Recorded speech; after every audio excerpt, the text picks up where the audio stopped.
When Liam first moved into the newly renovated apartment on the third floor of Whitmore Heights, he was thrilled by its modern charm: clean white walls, sleek hardwood floors, and sunlight pouring through large bay windows.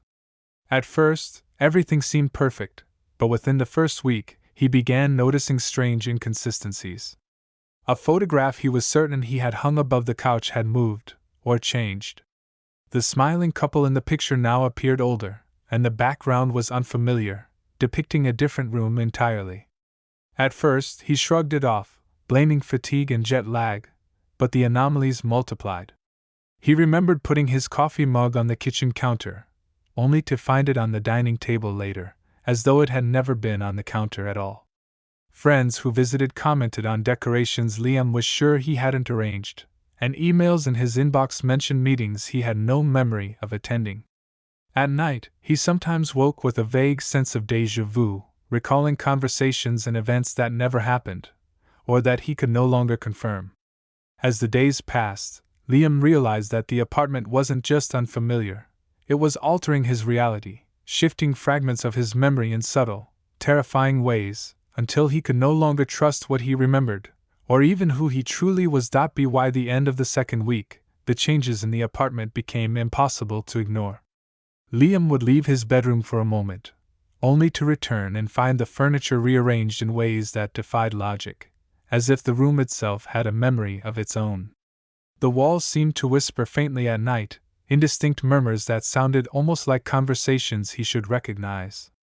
One evening, he opened his closet and found clothes he had never bought, neatly folded, bearing tags with names he didn't know.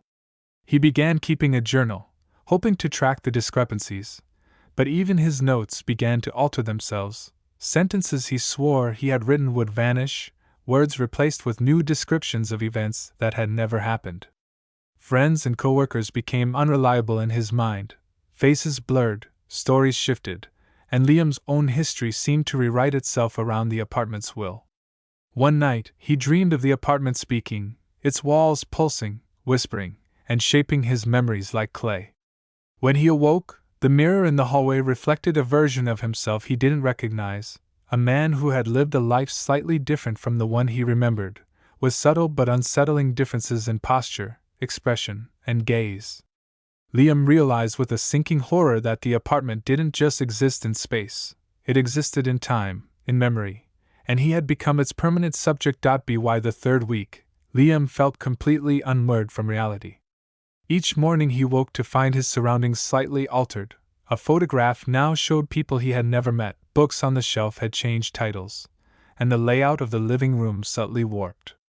The whispers at night grew louder, almost coherent, as if the apartment itself was narrating a story only he could hear. One evening, he discovered a hidden door behind the kitchen pantry, a door that hadn't existed before. Heart pounding, he opened it to find a narrow hallway filled with doors, each labeled with a different date and a name that was familiar, yet not his own. As he touched the doorknob of one, memories flooded his mind that weren't his, events, relationships, and emotions that seemed real, yet belonged to someone else entirely. The apartment was feeding him lives that never existed, rewriting him piece by piece. Panicked, he tried to leave, only to find the main door vanished. The building itself had become a labyrinth, mutable and alive.